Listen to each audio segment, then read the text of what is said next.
জানিয়ে দিব এই মুহূর্তে আমাদের হাতে এসেছে গুরুত্বপূর্ণ আপডেট আন্তর্জাতিক সংবাদের শিরোনাম। শুরুতেই থাকছে ইরানে ভয়ঙ্কর ক্ষেপণাস্ত্র বানাতে সাহায্য করছে চীন, শঙ্কিত ডোনাল্ড ট্রাম্প প্রশাসন।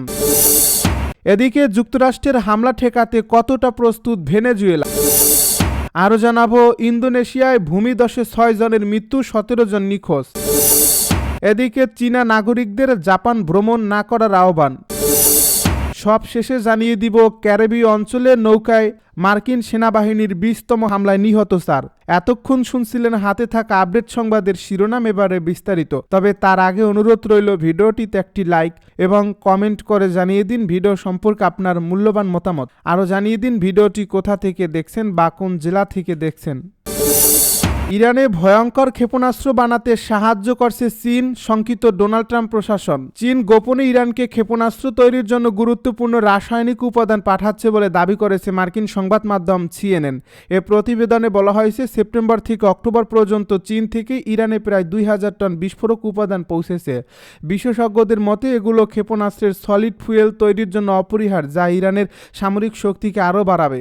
মার্কিন কংগ্রেসম্যান রাজা কৃষ্ণমূর্তি ও জো কার্টিনি বিষয়টি নিয়ে ট্রাম্প প্রশাসনের কাছে ব্যাখ্যা চেয়েছেন। তারা বলছেন, চীন যদি ইরানকে এমন সমর্থন দেয় মধ্যপ্রাচ্যের নিরাপত্তা ঝুঁকিতে পড়বে। যুক্তরাষ্ট্রের পদক্ষেপ কী হবে তা জানতে চাই।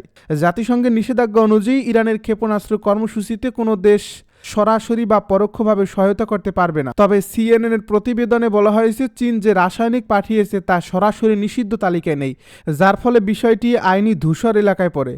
চীনের পররাষ্ট্র মন্ত্রণালয় অভিযোগ অস্বীকার করে জানিয়েছে তারা কোনো আন্তর্জাতিক আইন লঙ্ঘন করেনি এবং নিয়ম মেনে রপ্তানি কার্যক্রম পরিচালনা করেছে। বেইজিং আরও জানিয়েছে ইরান ইস্যুতে তারা শান্তিপূর্ণ সমাধান চায় এবং উত্তেজনা বৃদ্ধি করতে চায় না। সিএনএনের জাহাজ ট্র্যাকিং তথ্য অনুযায়ী চীনের কিছু মালবাহী জাহাজ নিয়মিতভাবে ইরানে এই রাসায়নিক সরবরাহ করছে।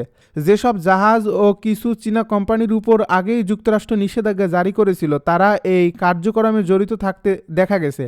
বিশেষজ্ঞরা বলেন, এই তথ্য সত্য হলে এটি চীন ইরান সামরিক সহযোগিতার গভীরতা প্রকাশ করে। পাশাপাশি ইরানের দূরপাল্লার ক্ষেপণাস্ত্র কর্মসূচি দ্রুত সম্প্রসারিত হবে এবং মধ্যপ্রাচ্যের স্থিতিশীলতা ঝুঁকির মুখে পড়বে।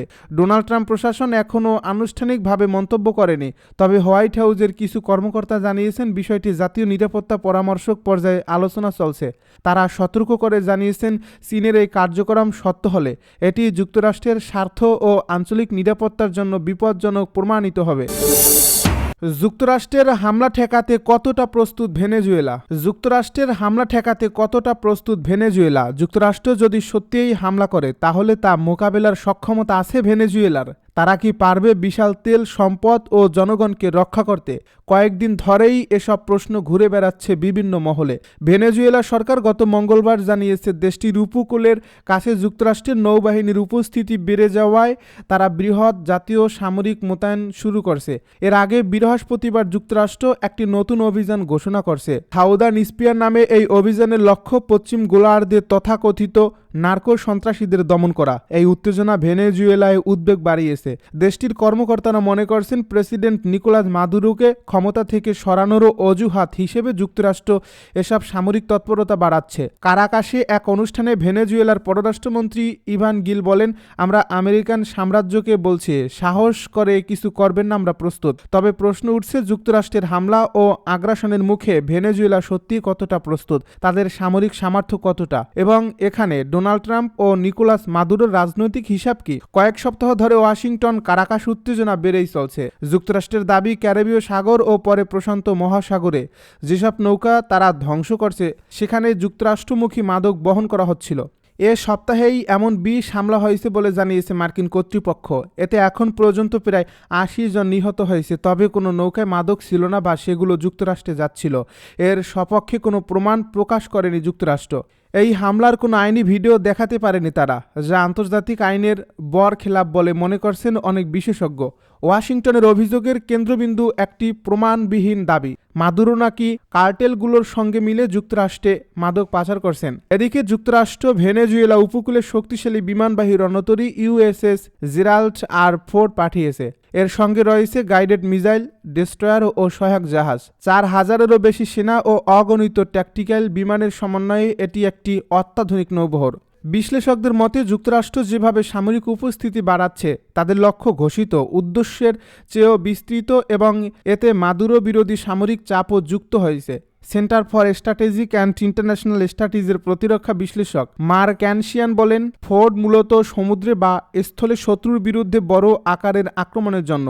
মাদক বিরোধী অভিযানে এটি আদর্শ নয়। তিনি আরও বলেন, এই মোতায়েন স্থায়ী হতে পারে না। বিশ্বের নানা অঞ্চলে এমন শক্তিশালী জাহাজের চাহিদা রয়েছে। ইন্দোনেশিয়ায় ভূমিধসে 6 জনের মৃত্যু, 17 জন নিখোঁজ। ভারী বৃষ্টিপাতের পর ইন্দোনেশিয়ার মধ্য জাভা প্রদেশে ভূমিধসে 6 জনের মৃত্যু হয়েছে। সেই সঙ্গে অন্তত 17 জন নিখোঁজ রয়েছেন। শনিবার রাষ্ট্রীয় সংবাদ সংস্থা আন্তার এ খবর জানিয়েছে।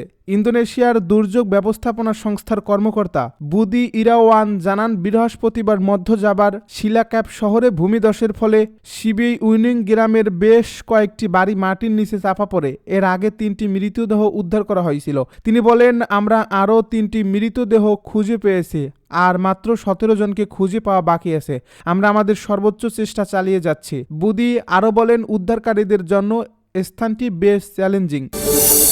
চীনা নাগরিকদের জাপান ভ্রমণ না করার আহ্বান। বেইজিং কর্তৃপক্ষ চীনা নাগরিকদের আপাতত জাপান ভ্রমণ না করার আহ্বান জানিয়েছে। তাইওয়ান ইস্যুতে জাপানের প্রধানমন্ত্রীর মন্তব্যের জেরে উত্তেজনা তৈরি হয়েছে দুই দেশের মধ্যে। এই প্রেক্ষাপটে চীন তার নাগরিকদের এমন পরামর্শ দিয়েছে। শুক্রবার গভীর রাতে এক বিবৃতিতে চীনের পররাষ্ট্র মন্ত্রণালয় জানায়, তাকাইসি তাইওয়ান ইস্যুতে উস্কানিমূলক মন্তব্য করেছেন, যা দুই দেশের পারস্পরিক বিনিময়ের পরিবেশকে নেতিবাচকভাবে প্রভাবিত করেছে। এ বিবৃতিতে আরও বলা হয়, বর্তমানে জাপানে অবস্থানরত চীনা নাগরিকদের জীবন ও শারীরিক নিরাপত্তা ঝুঁকির মধ্যে রয়েছে। তাই তাদের স্থানীয় নিরাপত্তা পরিস্থিতির প্রতি সর্বোচ্চ সতর্ক থাকার পরামর্শ দেওয়া হয়েছে।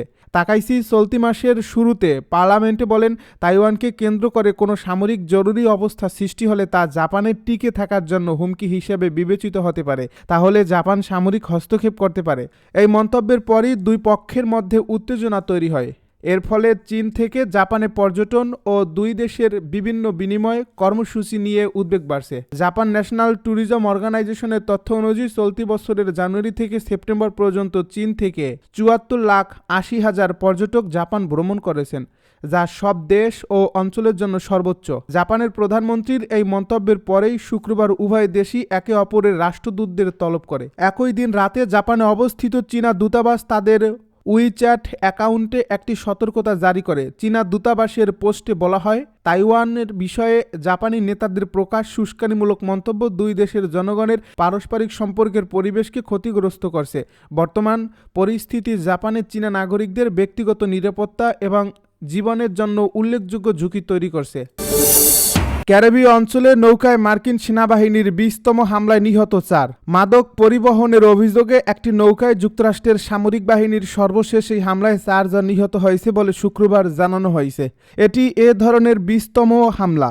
দক্ষিণ আমেরিকার জলসীমায় ট্রাম্প প্রশাসন সামরিক অভিযান জোরদার করায় এই হামলার সংখ্যা বাড়ছে। মার্কিন সাউদার্ন কমান্ড শুক্রবার এক সামাজিক যোগাযোগ মাধ্যমে জানায়, সোমবার ক্যারিবীয় সাগরে এই হামলা চালানো হয়।